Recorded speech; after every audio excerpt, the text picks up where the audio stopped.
Hello and welcome to another episode of the Iraqi Nutrition Podcast. I'm your host, Juma Iraqi. Before we start with today's episode, I just want to inform that this podcast is available on YouTube, but you can also find it on SoundCloud, Stitcher, and iTunes as well. It's been a while since I've had a podcast in this channel, so I apologize in advance. I've been extremely busy with finishing up my thesis, which I'm submitting in 2 weeks, but I finally found the time to do a new podcast recording. And today I'm joined by Dr. Reid Reale? Was that correct? That was correct, Reid Reale. Yes. Yeah, Reid Reale. Thank you so much for joining the podcast. I've been wanting to have you on this podcast for quite a while now. I've seen you've done a lot of great research when it comes to combat sports. And before we start with today's episode, could you give us an introduction about yourself? Sure, no problem. So first of all, thanks for having me. Thanks for the invite to come on the podcast. So just a bit of background. So I'm an Australian national, if you can't tell from the accent. I did all of my undergraduate and postgraduate studies in Australia. So I'm a qualified dietitian and sports dietitian. And I was fortunate enough to be able to complete my PhD work through the University of Sunshine Coast, but based at the Australian Institute of Sport, which is one of the world leading sports institutes. And I completed my PhD under the guidance of Louise Burke, who needs no introduction, and also Gary Slater. I myself am a combat sport athlete, so Brazilian Jiu-Jitsu is my sport. And my PhD work focused on acute weight manipulation, so weight cutting and recovery post-weigh-in in combat sport athletes. Since completing my PhD, I moved to the US, and that's where I've been for the past 12 months, where I work as a senior scientist with Gatorade Sports Science Institute. Excellent. And are you doing some work with combat sports athletes as well? With GSSI, so Gatorade Sports Science Institute, I'll just refer to it as GSSI from now on to save the mouthful. I'm not currently engaged in work with combat sport athletes. However, I still do collaborate with various researchers around the world, sort of consulting with study design and manuscript preparation. And we've also got a few review papers in the review process at the moment. So still trying to be engaged with combat sports as much as I can. And I still work with combat sport athletes outside of my work with Gatorade Sports Science Institute. All right, excellent. I think today's topic is going to be of real great interest to people that are into combat sports. So today's topic is making weight in combat sports. Could we just briefly mention some of the challenges that these athletes might experience when they're frequently trying to make weight for these competitions? Sure. So maybe just to zoom out a little bit and provide a bit broader context, maybe for some of your listeners who maybe aren't fully immersed in this world, but athletes in these sports and other weight category sports, they have to meet a certain weight requirement in order to participate in their sport. So all of the athletes compete in assigned weight divisions, and it's commonplace in these sports for athletes to select weight divisions which are lighter than their day-to-day body mass.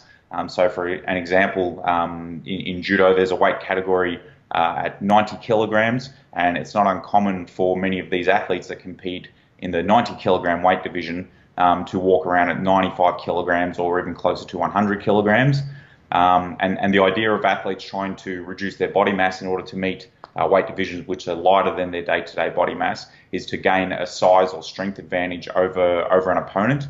And so obviously some of the issues that they run into is a constant preoccupation with food and weight control. And this can result in sort of yo-yo dieting and extreme weight fluctuations. So I think some of the common problems that arise from this situation is, as I've alluded to, the yo-yo dieting, where athletes may survive off incredibly low energy diets leading up to weighing to get their body fat down. And then once they've made weight and the competition's over, they then resort to excessive eating, binge eating, things like this, and then their weight can balloon out. And then they have to do this process all over again from one weigh-in to the next. And I think a lot of it comes down to lack of education, so not understanding more optimal ways to make weight, setting unrealistic expectations on possible weight divisions that they can realistically achieve, and also just the lack of discipline in the months outside of the immediate competition period, which then results in them relying on rapid weight loss in the days and hours prior to weighing, and this is commonly achieved through extreme dehydration and also starvation. Mm-hmm. I think sometimes you also can, if you worked with combat sports athletes, you'll get the impression that some of the athletes they get more focused on making the weight than the actual competition that they're gonna compete in. Correct. Yeah, for sure. A lot of people, it's like making the weight is that's the main battle, and so once they step off the scales, that's the hardest part done, and then they've got nothing left by the time they step in the ring or on the mat. Yeah, exactly. I know that in judo you can sometimes you'll have the weigh-in, but then you can also be selected to have another weigh-in after the initial weigh-in just to keep you in. Is that also common in other forms of combat sports as well? It's not actually. So judo were the first to introduce that second weigh-in, and I believe it's 5% above their weight division that they have to be, correct. So they will weigh in. So again, if we're using the example of the 90 kilogram athlete, they have to be 90 kilograms the night before competition at the official weigh-in, and then a group of athletes are randomly selected in the morning, and they can only be 5% above that 90 kilogram weight division, and that obviously has implications for their weight cutting strategies and also their recovery strategies. So for instance, I've worked with guys that they might cut 10% of their body mass in order to make that 90 kilogram weight division, but then because of this 5% rule, they can only rehydrate and recover 5%. And then once they step off the scales from that second weigh-in, they continue their recovery efforts. But it certainly has implications on their weight making strategies. And to answer your question directly, it's not in other sports at the moment. Although I do hear there is talks in some of the MMA organisations and even the UFC to introduce a second weigh-in closer to the fight, and that's in attempts to combat some of this extreme dehydration and extreme weight fluctuations that we're seeing. Yeah, because one of the issues I know Dr. James Morton and Dr. Graham Close from Liverpool John Moore has focused a lot on the dangers of some of the methods that a lot of these combat sports are using to make weight. Could we just describe some of the methods that are used, and maybe also tell us about the more extreme parts of how much people are actually losing in a short period of time? Sure. And I think just to set the context moving forwards, and just to provide a more targeted discussion, it's important to be clear about what we mean by weight cutting versus more, I guess, chronic weight loss. Mm-hmm. So normally when we think of weight loss, we think of losses in body fat. And so for most athletes, the idea is they want to be lean with low levels of body fat and high levels of muscle mass. But then with weight category sport athletes, obviously the actual weight becomes important, not just your level of body fat. So if we think about chronic weight loss in terms of losing body fat, that's one side of the equation. But then what my PhD focused on, and I guess what we're going to talk about today, is the acute weight loss. So the actual weight cutting is everything that is not fat mass. So obviously in order to lose fat mass, we need to be in an energy deficit. But then in terms of the acute weight loss, so the weight cutting prior to weigh-in, it's everything that's not fat mass, and athletes will basically use dehydration and various forms of starvation in order to achieve this. So the dehydration can be through fluid restriction, but also forced sweating. So either passive sweating methods, so saunas, heated rooms, hot baths, hot showers, things like this, or active sweating, so increased exercise to promote further sweating. And then in terms of starvation or just food restriction, obviously if you don't eat food for 2 days, you're going to empty your gut. There's not going to be food hanging around your gut, so that's one side of it, but also glycogen depletion. So either complete food avoidance or incredibly low carbohydrate diets, you're going to lose stored glycogen, and so that's another area that body mass can be taken from. But again, just to kind of really hammer the point home, if we think about chronic weight loss is fat mass, and then acute weight loss is going to be fluid and gut content. And within that fluid, excuse me, I would count glycogen in that fluid compartment, as we know that the majority of the weight of glycogen is fluid. And then in terms of the extreme practices or the extreme magnitudes of weight loss that athletes engage in, it's not uncommon for athletes to lose over 10% of their body mass in the last 2 to 3 days before weighing. And I think when working with these athletes, it's important to be pragmatic. So a lot of sports nutrition professionals may advise against cutting weight altogether, but it's simply not realistic when there's an existing culture within these sports for athletes to cut weight. And there is direct and indirect evidence to suggest that athletes who do cut weight are more successful in competitions than those who do not cut weight. And also the rules of the sport allow it, because there is time between the weigh-in and the competition for them to recover from these acute weight loss processes or strategies, sorry. So thinking that we're going to suggest that athletes should not cut weight, I think is unrealistic. So the cutting weight in itself, I think, is here to stay. But what we should educate athletes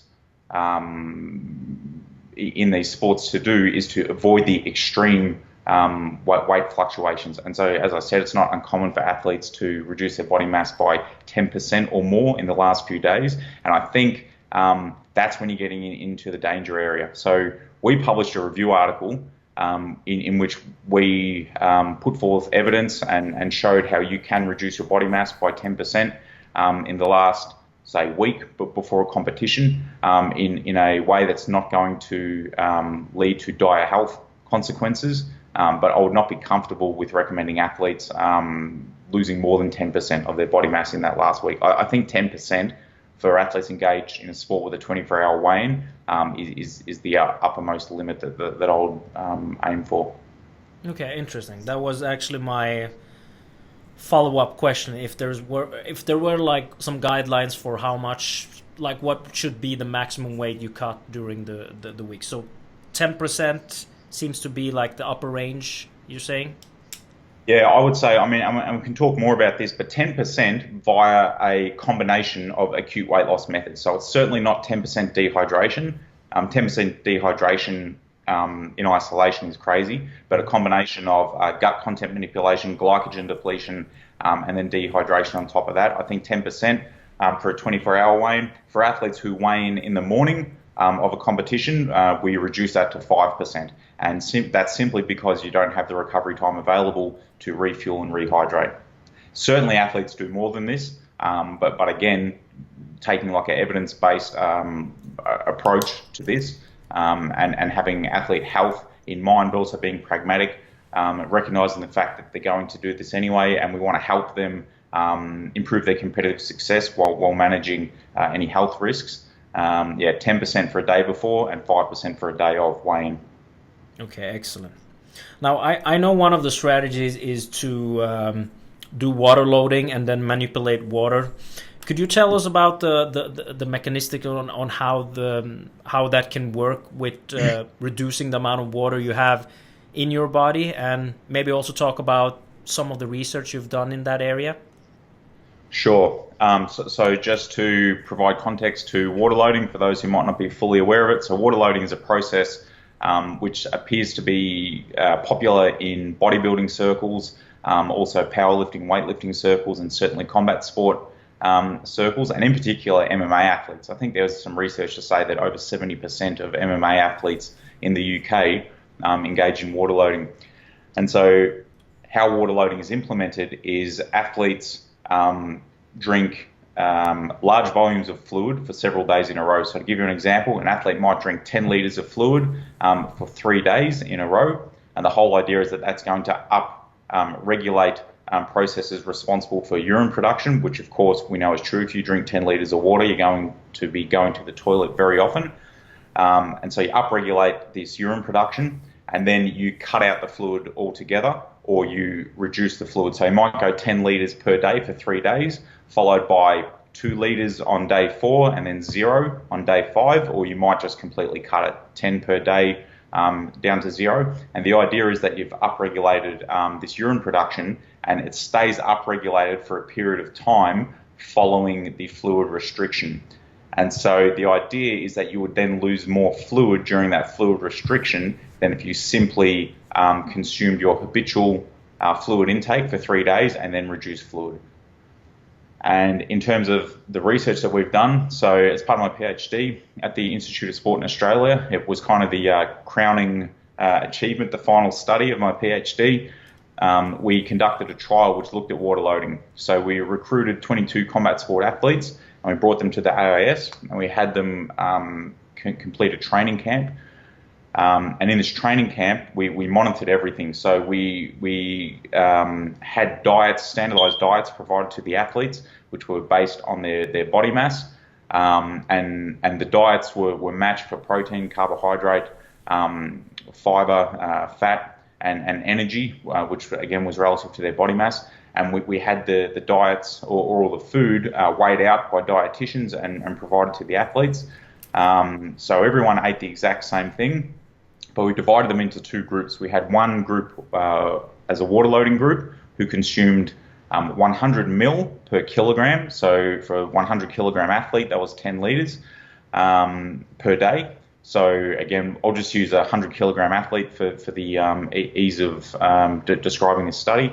But so the water loading group consumed 10 litres per day for 3 days, and the control group consumed 4 litres or 40 mil per kilogram per day for 3 days. And then on day 4, they restricted fluid to 15 mil per kilogram. So that for the 100 kilogram athlete, 1.5 litres. And then on the final day, the weigh-in, they consumed nothing until about 10 a.m., which was the mock weigh-in. And we measured urine production throughout the whole week. We also did bloods twice a day to look at hormones. And what we found was actually surprising to me, is that the water loading actually worked. So the water loading group lost double the weight during that fluid restriction as the control group. And to be honest, I actually wasn't sure whether it was going to work, because a lot of athletes do a lot of crazy things, and they do it because everybody else in their sport does it and they've heard that it works, but we don't know whether a lot of these things work. Like, there's a whole lot of bro science out there. Mm-hmm. And the problem with weight cutting strategies as well is that often athletes do or engage in many strategies all at once. So maybe they're manipulating their salt intake, they're eating no carbohydrates, they're sitting in saunas, they're going for runs at the same time as they're doing this water loading. So to tease out what's actually having the effect is quite difficult, and I would argue impossible without doing a proper controlled trial, and like the one that we did. And again, it actually works. So the water loading group lost double the weight, but having said that, double sounds like a lot. In our study, it was only, the difference was the control group lost 0.6% of their body mass on that last day, so following a fluid restriction, and the water loading group lost 1.2%. However, our protocol was fairly conservative. So again, 10 litres per day for a 100 kilogram athlete, although it sounds like a lot of the athletes that are already doing this out in the field, so to speak, are doing a lot more than that. So I've heard of athletes that are 60 kilograms doing 10 litres of fluid.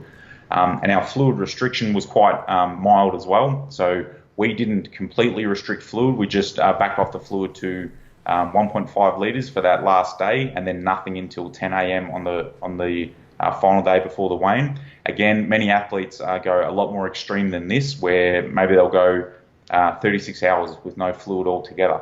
And so my feeling, and from the reading that I've done, is that in those situations, the difference in fluid loss would probably be considerably greater than what we found in our study. Oh, excellent. And yeah, like you mentioned, it's not uncommon to hear about people that aren't that massive, like 50, 60 kilograms, drinking these amount of water. That's why it was good when you came out with your study, because then you had like numbers based on body mass that people could use to calculate how much fluid they should drink when they're loading. And then also because this is something that's really popular in, like you said, in combat sports, but it's also popular in the fitness industry. And I've heard about like bikini fitness competitors weighing 50 kilograms and being recommended by their coaches to drink 9-10 liters of water, and it's just insane to drink that much water when you're that light. Could I ask the average body weight of the subjects in this study?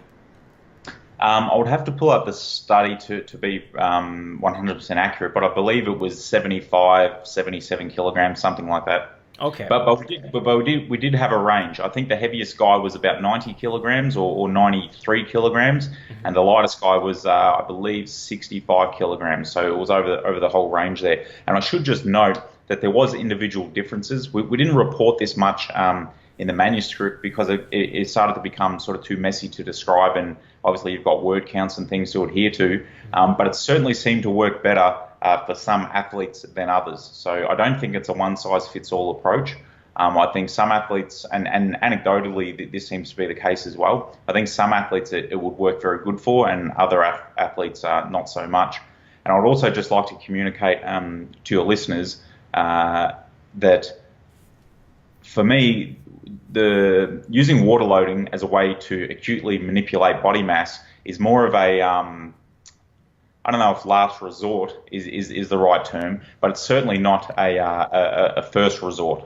I would use all of the other strategies available to me, use all the other tools in the tool belt first, and then if the magnitude of weight loss that is required is perhaps warranted, only then would I use the water loading. It's more like an icing on the cake type strategy rather than a first port of call, because you can get, like I said in that review article that we published, you can certainly get 10% of your body mass in acute weight reduction without resorting to water loading. And given the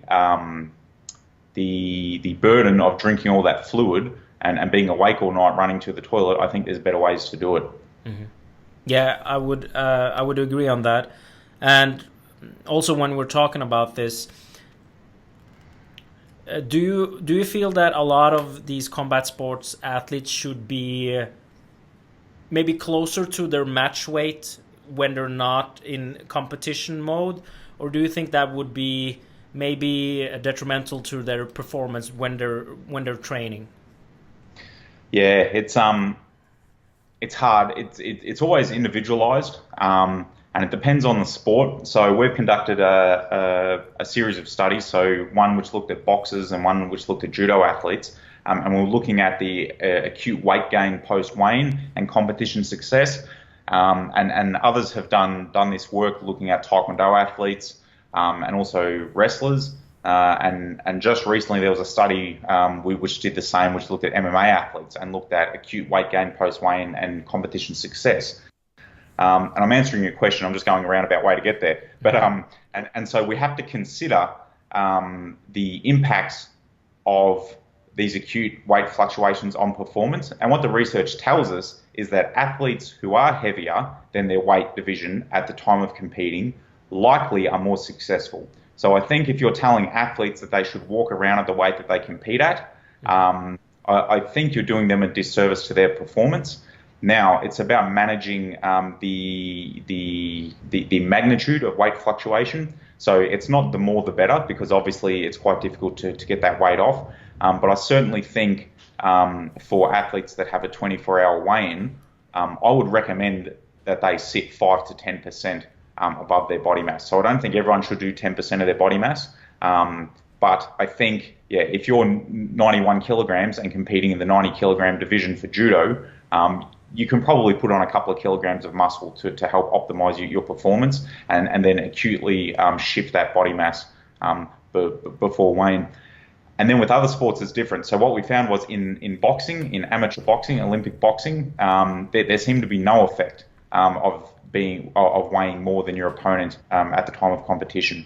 So I think there's two things. I think it's the modality of the sport. I think for grappling, the research says that it's more important to be heavier than your opponent than in striking sports. And for sports with greater time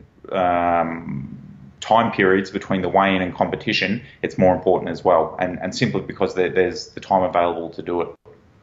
Excellent. Now, I have another follow-up question because, like I mentioned to you earlier, I do work with combat sports athletes, and one of the challenges that I experience sometimes is you'll have an athlete that their minds are locked on they want to compete in that weight division, but they're extremely lean, and there's a challenge with trying to get them to either go up a weight class or actually trying them to basically lose muscle mass to make it. What's your take on that? Yeah, it's all very individual. It's really hard to say because again, if they're cutting weight and then they're recovering optimally before their fight, they're likely giving themselves an advantage. Although this is a difficult situation, however, some of the best fighters do the biggest weight cuts as well. Mm-hmm. It's not the case for everyone, but I think it is very, very, very individual. But then the decision to step up a weight category is a big one as well. And depending on the sport, if it's boxing where there's only a couple of kilograms in between each weight division, maybe it's more realistic. But if you're talking about an MMA fighter, I believe the middleweight division is 84 kilograms, and then or 85 kilograms, and then the light heavyweight is 93 kilograms. Like that's a big jump. Mm-hmm. And so, expecting them to, and then if they step up, if they're just making middleweight, although struggling to make middleweight, maybe they're 92 kilograms themselves, and then you're going to suggest they move up a weight division, and then they're going to fight guys who are not only heavier than them at the time of weighing, but are likely 10% or more above that by the time they step in the ring. It's a big ask. So it's a very individualized decision, and it's really difficult to give a blanket recommendation. And here's the other thing as well, as we're all aware of, elite sport often does not go hand in hand with optimal health. And it's not a message that we like to put out there, but it's the unfortunate reality that it's a lot of elite sport is pushing the envelope. So it's a hard question to answer. Yeah. So some athletes I've certainly seen. There's a guy I can think of. I won't mention his name, but he's one of Australia's best jiu-jitsu athletes. And this guy was very tall for his weight division and very lean. And in jiu-jitsu, I tend to think that being tall and lean and having long levers is advantageous. And he made the decision to go up a weight. And I personally thought it was a bad decision. And at the new weight, he's killing everyone. So for him, it was the right decision. Although I really didn't think it was. So it's hard to say. I think it's case by case basis. Yeah, I would agree on that. But good that it was good that you mentioned that a lot of people, when they think about high level athlete, they think about they being fit and healthy and stuff. And like you said, it doesn't go really hand in hand. It's more on pushing on the extreme. But like, how can we as coaches try at the best trying to help our athletes perform better, while at the same time trying to minimize the damage on their health? Yeah, and so the example that you gave before with the really lean athlete who's already struggling to make weight, that's hopefully that's a fairly rare example. But overall, I think being pragmatic, so acknowledging that athletes are going to engage in some of these practices, but offering them education and pushing them to go out and source evidence-based recommendations and guidelines as to the best ways that they can optimize this acute weight loss process. So one is education and understanding the best ways to cut weight, but then two is setting realistic expectations. So again, using that sort of 5 and 10% guidelines that I suggested before, and it doesn't have to be, that's the upper limit. But if we wanted to say that cutting at least some weight provides a competitive benefit, then maybe we can say the athletes with 24-hour weigh-in should be 5 to 10% above their weight division. The other athletes should be 2 to 5% above their weight division, something like that. That leaves room for them to be at the lower end there. So it's not always the biggest athlete that wins, but it probably provides a benefit. So helping them set realistic expectations that balances health versus performance, and yes, seeking out education. I think that the main thing that I see with athletes in these sports is they just don't understand the optimal ways to do it. They think if I'm going to cut 10% of my body mass, I'm sitting in a sauna until I sweat out 10%, and that's just absolutely crazy. And a lot of the athletes that I've worked with, after I show them how to do it properly, they're amazed at how easy it is. And there's, that they might have only been doing 6% of their body mass. But again, 6% of your body mass through dehydration alone is hard work. So educating them. I think with a lot of things in life, isn't it? It's education. Yeah, I would agree on that. It's basically the same thing as, for example, in the fitness industry, where people that are trying to get lean have this idea that you only have to eat chicken, rice, and broccoli to get there.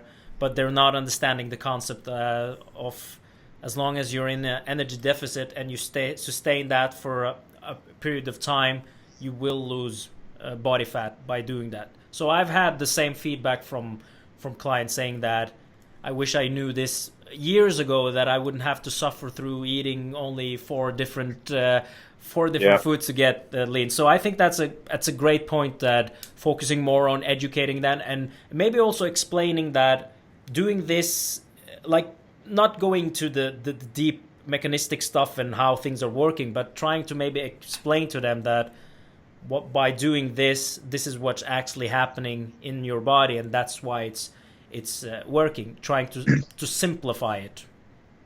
Yeah, I agree. I think, this is what we do as sports nutrition professionals and sports scientists, isn't it? We try and communicate science in a digestible way for athletes. But certainly, I think it's an Albert Einstein quote where he says science should be as simple as possible, but not simpler. Mm-hmm. So it's, you want to make it simple for the athlete to understand, but you also want it to be accurate. So as you said, explaining to them the different mechanisms, even if you just keep it as simple as gut content, fluid and glycogen versus body fat. And if you can get through to them that body fat is all about energy deficit, but these other areas of manipulation have got nothing to do with an energy deficit, then they can start to put the pieces together.